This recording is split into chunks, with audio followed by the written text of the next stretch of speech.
राजीव, अगर एक झंडा एक लोगो आ रहा है तो क्या एक चुनाव चिन्ह भी गठबंधन का आएगा? इस पर मैं आपसे जानना चाहूंगी। दूसरा, अगर एक चुनाव चिन्ह आ रहा है तो जो 450 सीटों पर एक साझा उम्मीदवार उतारने की बात की जा रही है, तो उसके बाद किस तरह से उसको रिप्रेजेंट किया जाएगा? क्या यह भी जनता के लिए कंफ्यूजन का सबब होगा? यानी कुल मिलाकर बात संयोजक की हो, जिसके लिए कई नाम आगे आ रहे हैं, और जैसा कि विनोद बता रहे हैं कि अब मल्लिकार्जुन खड़गे हैं, वो आगे आते दिख रहे हैं, क्योंकि जिस तरह से नीतीश का कल बयान है, नीतीश कुमार का, वो साफ तौर पे कहा कि उन्होंने ऐसी कोई महत्वाकांक्षा नहीं है। जो दिलचस्पी वो पहले दिखा रहे थे, कल उसके उलट उन्होंने बयान दिया। तो क्या तस्वीर नजर आ रही है? क्या अभी भी ये कहें कि चुनौती विपक्षी गठबंधन के लिए बाहर से नहीं बल्कि अंदर से भी अभी बनी हुई है? और आपको क्या लगता है राजीव, कुल मिलाकर इस मुंबई बैठक से क्या हासिल होने वाला है?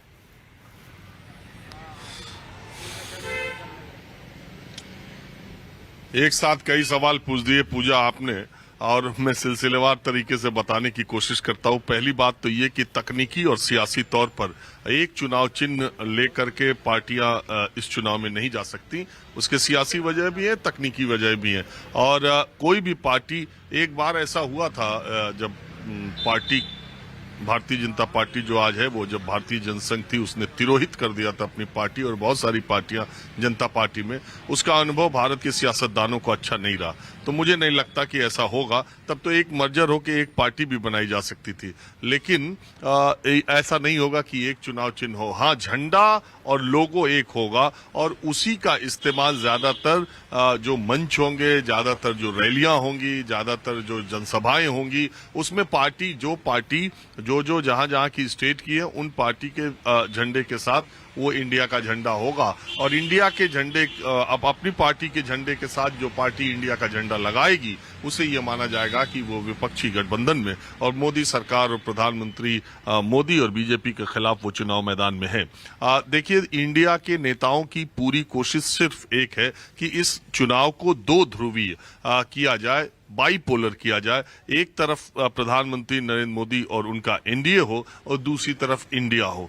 देश में कुछ राजनीतिक दल ऐसे हैं जिसमें बीजू जनता दल है, जिसमें बीआरएस है, जिसमें वाईएसआर जगन की जो पार्टी है, वाईएसआर कांग्रेस, वो है।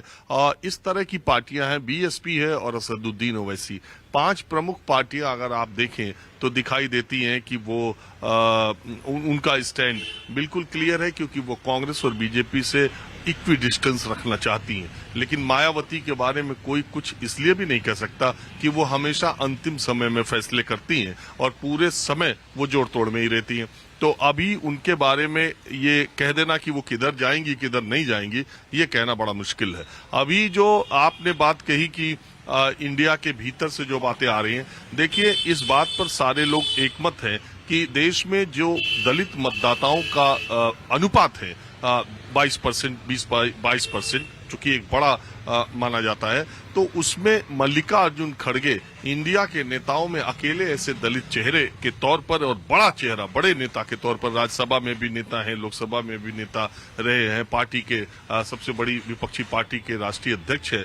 उनसे, उनके चेहरे से ज्यादा चुनावी लाभ कैसे लिया जा सके, इस पर मंथन जरूर हो रहा है। और मुझे लगता है, जैसा विनोद कह रहे थे, मल्लिकार्जुन खड़गे को एक महत्वपूर्ण जिम्मेदारी इंडिया में मिलेगी, क्योंकि कांग्रेस पार्टी को और इंडिया गठबंधन को इससे एक तो साउथ में बहुत अच्छा फायदा मिलने की संभावना दिख रही है, और दूसरी तरफ दलित चेहरे के तौर पर प्रोजेक्ट करने पर या दलित मल्लिकार्जुन खड़गे एक नेता के तौर पर उसका प्रभाव जाएगा। और दूसरे जो ये दिखाने की कोशिश कर रहे हैं कि इसमें हर वर्ग, धर्म, जाति और हर कोने के लोग इसमें शामिल है इंडिया में, ये मैसेज देने की कोशिश की जाती है। लेकिन लाख टके का सवाल यही है कि प्रधानमंत्री नरेंद्र मोदी के सामने 2024 में इंडिया मुद्दों पर लड़ने जाएगा, तो क्या मुद्दों पर चुनाव होगा? जो लोग ये बात कह रहे हैं ममता बनर्जी समेत की पहले चुनाव हो सकते हैं, वो जनता में ये मैसेज देना चाहते हैं कि इंडिया के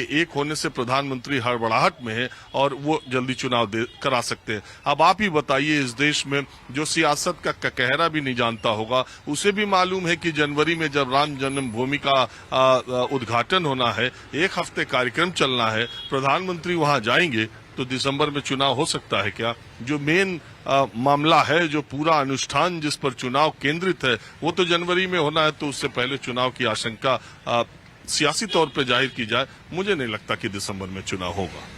ठीक है राजीव, आपने बहुत अच्छे से स्थिति को यहाँ पर समझाया है, जो वर्तमान स्थिति चल रही है, चाहे हम एनडीए की बात करें जो लगातार बैठक आगे वो भी करने वाली है और कर भी रही है, और इधर जब इंडिया गठबंधन जब मुंबई में एकजुट होगा तो क्या उसका प्रारूप हो सकता है।